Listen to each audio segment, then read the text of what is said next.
Hello everyone. मैं doctor Vinod आज आपके लिए लेकर आया हूँ एक नया टॉपिक का नाम है आईडास मॉडल।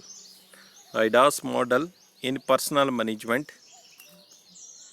किस तरीके से इसका पर्सनल सेलिंग में या पर्सनल मैनेजमेंट में या एडवर्टाइजमेंट में या मार्केटिंग में हम इसका प्रयोग करते हैं और आईडास थ्योरी क्या होती है। तो बड़ा ही सिंपल टॉपिक है ये और मैक्सिमम चांसेस होते हैं इसके पेपर में भी आने के।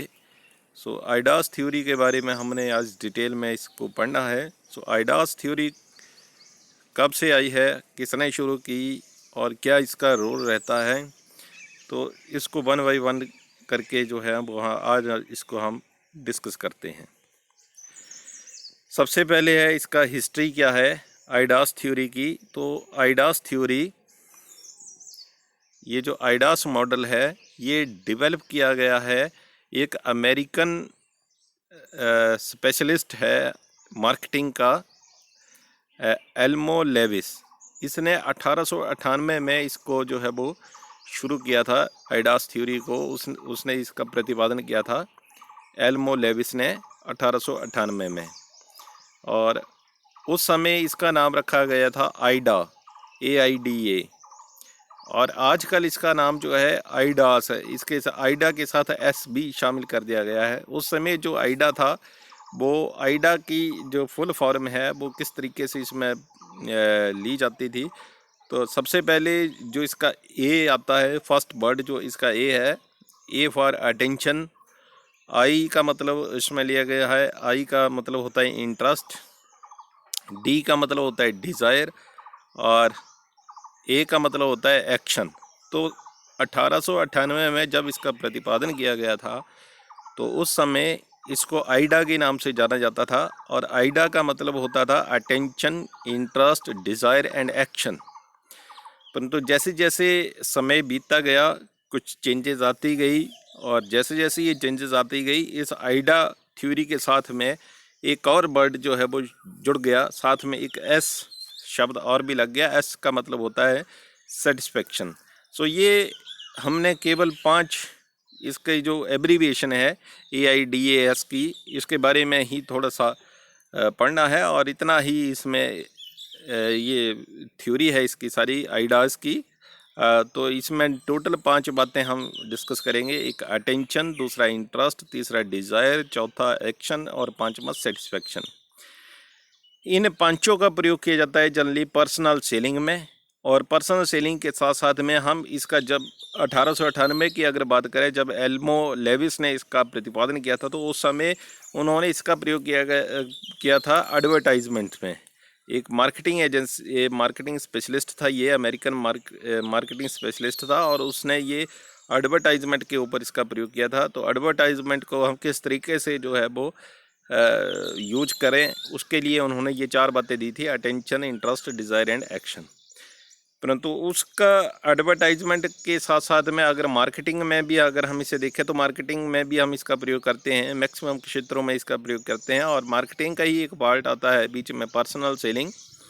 तो पर्सनल सेलिंग जो कि ये टॉपिक है हमारा, उसमें ये आईडास मॉडल आता है। तो पर्सनल सेलिंग में एक जो पर्सनल सेलर है जो घर घर जा कर के माल को बेचता है या डायरेक्ट जिसका रिलेशन होता है कंज्यूमर का है जो माल को बेचता है, तो वह इन 5 शब्दों का प्रयोग करेगा, attention, interest, desire, action and satisfaction.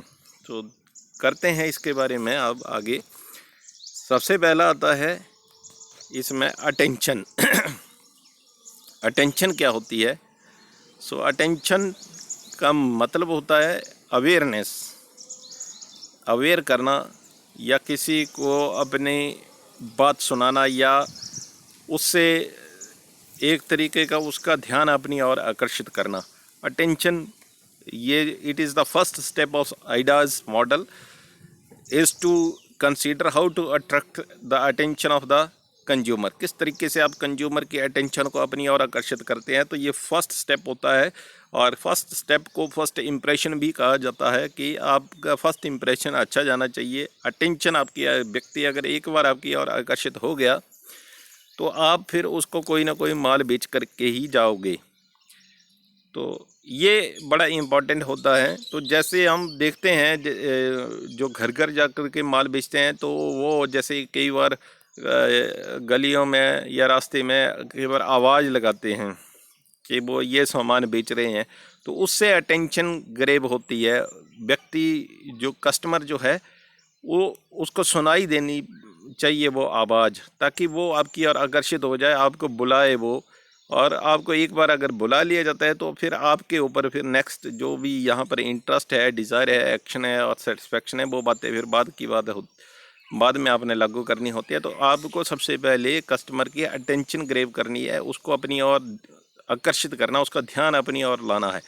क्योंकि कस्टमर अपने कामों में बिजी होता है, कई बार अंदर बैठा होता है, कई बार टीवी ही देख रहा होता है, तो आपने उसकी अटेंशन को ग्रैब करना होता है। तो ये तो पर्सनल सेलिंग में हम प्रयोग करते हैं। इसी तरीके से हम इसका प्रयोग करते हैं जैसे एडवर्टाइजमेंट में भी। तो एडवर्टाइजमेंट में भी हम ध्यान जो है वो अपनी ओर आकर्षित करते हैं। एक बढ़िया एडवर्टाइजमेंट, जितनी बढ़िया आपकी एडवर्टाइजमेंट होगी प्रोडक्ट की, उतना ही अटेंशन आपको ज़्यादा मिलेगी कंज्यूमर की तरफ से। कंज्यूमर उस प्रोडक्ट के ऊपर ज़्यादा ध्यान देगा। तो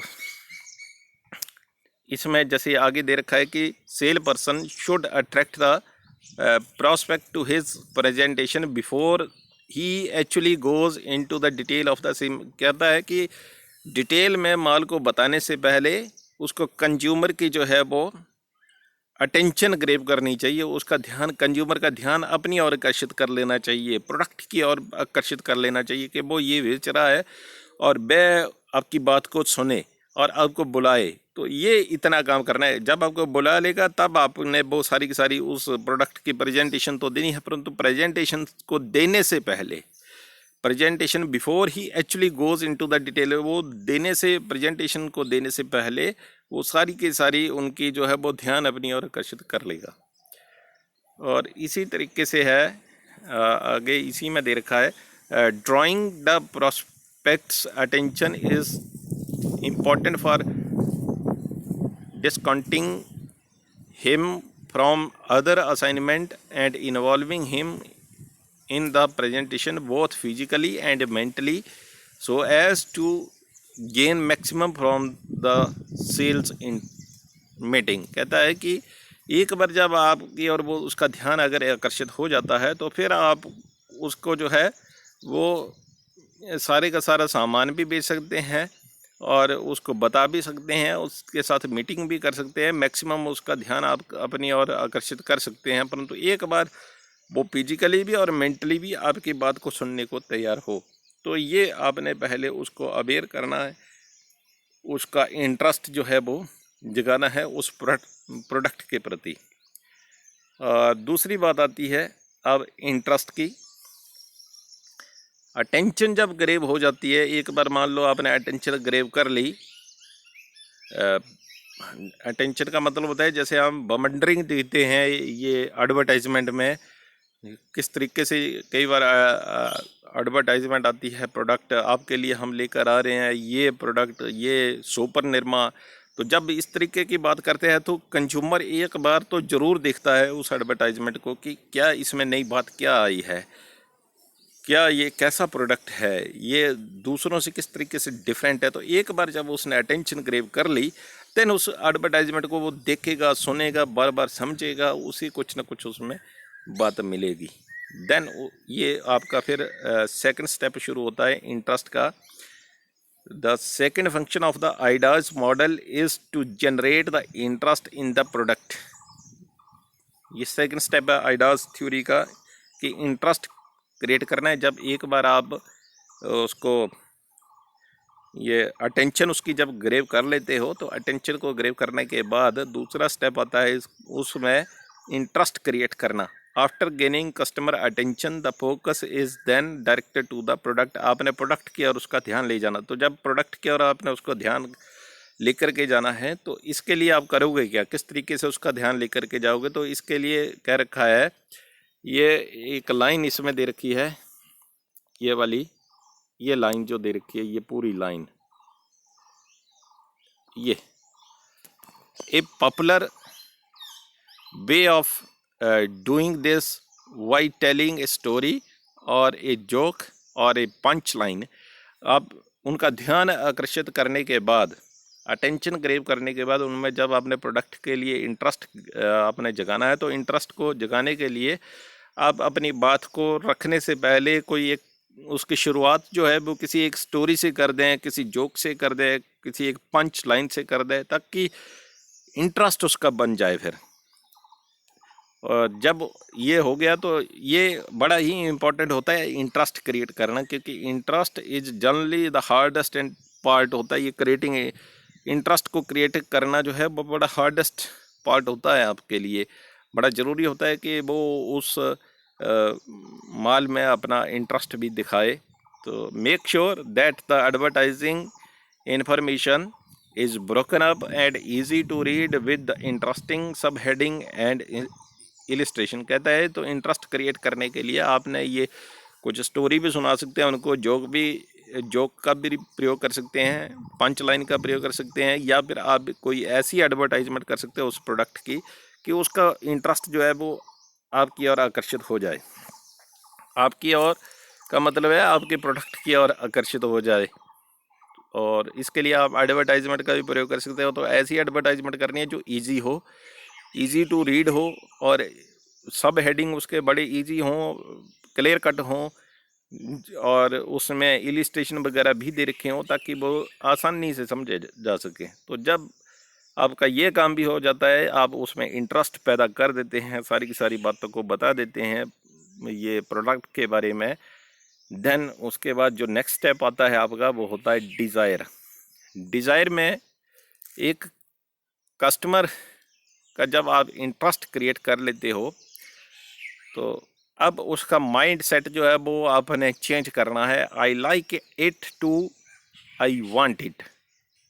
वो लाइक तो कर रहा है लेकिन ख़रीद नहीं रहा है वो वस्तु को, ठीक है, उसे पसंद तो आ गई, उसमें इंटरेस्ट तो उसका बन गया, लेकिन अभी ख़रीदने को तैयार नहीं है। तो आपने उसकी ज़रूरत बनानी है, उसकी डिज़ायर बना देनी है, वो आई वांट इट कर देना है। आई लाइक इट से उसको चेंज करके, उसको मूव करके आपने उसको कहाँ पर ले जाना है, आई वांट इट। तो इसमें पढ़ते हैं इसको डिज़ायर के बारे में। तो desire, after consumer is interested in the product or services, then the goal is to make consumer desire it, moving their interest from I like it to I want it। कहता है कि उसका जो interest है, जब आपने एक बार उसका इंटरेस्ट तो उसको तैयार तो कर दिया, उसको वस्तु के बारे में सारी की सारी डिटेल में जानकारी दे दी और उसको वो वस्तु पसंद भी आ गई। अब वस्तु को पसंद करने के बाद, उसका इंटरेस्ट जगाने के बाद, अब उसका माइंड सेट जो है वो चेंज करना है आपने। आई लाइक इट से उसको आई वांट इट, उसको ज़रूरत बनानी है उसकी, ताकि वो उसको फिर खरीद ले। The sale person should consistently try to bring the prospect into this stage of readiness to the point of buying his product. कहता है कि एक सेल पर्सन को अब ये ट्राई करनी चाहिए कि वो अब प्रोडक्ट को ख़रीद ले, या ख़रीदने के लिए वो तैयार हो जाए। केवल उसमें इंटरेस्ट ही नहीं पैदा करना है, बतानी ही नहीं है जानकारी, और उसको पसंद ही नहीं करवाना है, आप उससे वो प्रोडक्ट जो है वो अब ख़रीदना है उसने। He should concentrate on projecting the benefit of his product to the prospect. अब उसने उस प्रोडक्ट के बेनिफिट उसको बताने हैं कि ये इसके बेनिफिट है और ये आपके लिए फ़ायदेमंद रहेंगे, इन फ्यूचर आपको और भी ज़्यादा इससे फ़ायदे होने वाले हैं। इस तरीके से अब आपने उसके सामने बात रखनी है। जब इंटरेस्ट पैदा हो ही गया तो अब उसकी ज़रूरत बनानी है। तो ज़रूरत बनाने के लिए आपने उसको कहना है कि ये प्रोडक्ट आपके लिए है और आपको इसकी ज़रूरत पड़ेगी, और आपने इसको जो है वो अब ख़रीदना है। इस तरीके से अब बात रखनी है कि वो उसकी ज़रूरत ही बन जाए। आपको आज नहीं तो कल आपने इसको ज़रूर ही, आज नहीं ख़रीदोगे तो कल तो आपको ये ख़रीदनी ही पड़ेगी। देन उसके बाद action. The next step of AIDA's theory, ये आइडा के साथ एस लगा लीजिएगा, ये आइडाज़ मॉडल है। ये यहाँ पर ये आपका ये जो है ये आइडा नहीं है, AIDAS, आइडास थ्योरी है ये। तो ये आइडास मॉडल जो है वो इसमें किया जाता है, सॉरी इसमें ये जो आगे आपका डिज़ायर के बाद जो नेक्स्ट स्टेप है वो है action. The next step of the AIDAS model is getting your consumer to initiate action. अब वो एक्शन के ऊपर आ जाए, मेन वो खरीद ले, उसको उस वस्तु को खरीद ले। ये स्टेप आपका है, ये नेक्स्ट स्टेप जो है। The advertisement should end with a call to action. आपकी एडवर्टाइजमेंट आपने जितना कुछ बताया वो अब एंड हो जाएगा जब वो खरीद लेगा। तो यहाँ पर जाकर के एक आपकी आइडास थ्योरी का एंड होता है। एंड का मतलब है कि एक्शन, जब वो खरीद लेगा वस्तु को तो आपका जो है वो टारगेट जो है वो पूरा होता है वस्तु को बेचने का। Good advertising should elicit a sense of urgency that motivate consumer to take action right now. आपकी एक अच्छी एडवर्टाइज आपके द्वारा किया गया एक अच्छी एडवर्टाइजमेंट अगर आपके द्वारा की जाती है तो उसका प्रभाव जो है वो ये होता है कि वो वस्तु को खरीद लेता है, एक्चुअल में एक्शन कर लेता है। The ultimate goal is to drive the receiver of the marketing campaign to initiate action and purchase the product और सर्विसेज। दो जो मेन गोल होता है कि आपने जो वस्तु बेचनी है तो वो तब तक पूरा नहीं होता है जब तक एक्शन नहीं हो जाता, यानी कि वो बायर जो है वो वस्तु को खरीद नहीं लेता है। तो आपने वस्तु के बारे में बेनिफिट उसको बता देने हैं, उसको उसकी ज़रूरत महसूस करवा दे दिया, और ज़रूरत जब उसने उसमें एक बार डिज़ायर उसकी जगा दी तो डिज़ायर के बाद आप ये कह सकते हैं कि वो नेक्स्ट स्टेप के ऊपर जाएगा और नेक्स्ट स्टेप उसका ये होगा कि एक्शन करेगा, वो वस्तु को खरीद लेगा। तो वस्तु को खरीदने के बाद लास्ट स्टेप आता है इसका एक सेटिस्फेक्शन। ये 1898 में तो नहीं लिया गया था, लेकिन जैसे जैसे चेंजेस आती गई फ्यूचर में और इसका प्रयोग करते गए, मार्केटिंग का क्षेत्र भी बढ़ता गया, एडवर्टाइजमेंट और सेल का क्षेत्र बढ़ता गया, तो इस सेटिस्फेक्शन भी साथ में एक और शब्द जुड़ गया। तो सेटिस्फेक्शन का मतलब होता है the sale person should also ensure that the delivery of the service take place within the time frame and all other promises are kept regarding freebies, discount, etc. Moreover, the salesperson should try to keep in touch with his prospect and should keep inquiring about their product. तो ये जो बातें हैं satisfaction की, satisfaction का मतलब ये होता है कि जब आपने डिज़ायर उसमें क्रिएट कर दी, डिज़ायर के बाद उसने वस्तु को खरीद भी लिया, एक्शन हो गया, वस्तु आपने बेच दी। अब बेचने के बाद आपका जो नेक्स्ट स्टेप है, जो आजकल मार्केटिंग और सेल पर्सन के लिए बड़ा ज़रूरी है, वो ये है कि खरीदने के बाद, वस्तु को बेचने के बाद या क्रेता द्वारा खरीदने के बाद वो आपने ये देखना होता है कि क्या वो उसको खरीदने के बाद सेटिस्फाई भी है या नहीं है। कंज्यूमर आपका सेटिस्फाई होना चाहिए। एक बार अगर वह सेटिस्फाई हो गया देन और भी इन फ्यूचर जो है वो और कई कंज्यूमर को साथ में ले आएगा और आपको दोबारा से कोई ऐसी एडवर्टाइजमेंट करने की ज़रूरत नहीं होती है। तो आफ्टर सेल सर्विस भी आपको देखनी चाहिए। जिस टाइम लिमिट के अनुसार उसने बोला था कि मुझे ये वस्तु चाहिए, उसी टाइम लिमिट में उसको वो वस्तु मिल जानी चाहिए। जिस कलर की वो बताई है उसी कलर में मिलनी चाहिए, जिस प्राइस की बताई है उस प्राइस की ही मिलनी चाहिए। वो आपके उस प्रोडक्ट से सेटिस्फाई हो जाना चाहिए। तो अगर ये सारी बातें पूरी होती हैं और आफ्टर सेल सर्विस भी आप उसको देते हैं तो देन कंज्यूमर जो है वो सेटिस्फाई हो जाता है। तो ये सारी की सारी बातें आती है। तो आइडास थ्योरी में हम केवल इन 5 बातों का प्रयोग करते हैं। सबसे पहली बात आती है आपकी अटेंशन की। ये जो आइडास थ्योरी है इसमें जो पहली बात आएगी वो आएगी आपकी अटेंशन की, दूसरी आएगी इंटरेस्ट की, तीसरा आएगा डिज़ायर, चौथा आएगा एक्शन, देन 5वां सेटिस्फेक्शन। सबसे पहले जो अटेंशन है, आपने उसका ध्यान अपनी ओर आकर्षित करना है प्रोडक्ट, ताकि वो प्रोडक्ट को खरीद ले। एक बार अगर वह आपको बुला लेता है देन आपने सारी के सारे प्रोडक्ट के बारे में उसको जानकारी दे देनी है। उसके लिए चाहिए आप कोई स्टोरी सुनाएं, कोई पंच का प्रयोग करें, ठीक है, या किसी जोक का प्रयोग कर लें आप उस तरीके से, या जो भी आपको लगे कि इस तरीके से वो बात को ईजिली समझेगा, और ये उसी की भाषा में, उस एरिया की जो भाषा है वो उसका ही प्रयोग करके आप उसमें जो है वो उसके प्रोडक्ट में उसका इंटरेस्ट जो है वो क्रिएट करना है। जब ये इंटरेस्ट भी क्रिएट हो जाता है, देन आपने उसकी फिर डिज़ायर बना देनी है, उसकी वांट, आई लाइक इट से उसको ले जाना है आई वांट इट तक। जब वो खरीदने के लिए तैयार हो जाता है, देन एक्शन करवाना है उससे कि वो खरीदे, ऑर्डर ले लेना है उससे, बता दे कि ये 4 दिन में उसका ऑर्डर चाहिए, 5 दिन में या उसी समय चाहिए। तो जैसे ही उसने वो दिया है ऑर्डर, देन नेक्स्ट स्टेप आता है आपका सेटिस्फेक्शन। उसी ऑर्डर के अनुसार उसको प्रोडक्ट जो है वो आपने बेचना है, उसी टाइम लिमिट के अनुसार बेचना है, उसी कलर का, उसी प्राइस का बेचना है, उसी स्थान के ऊपर जहाँ पर उसने बताया है वहाँ पर वो वस्तु पहुँचानी है। तो ये सारी बातें करनी है। तो बड़ी आसान सी थ्योरी है, तो आराम से इसको आप करिएगा। और आज के लिए बस इतना ही। Thank you very much.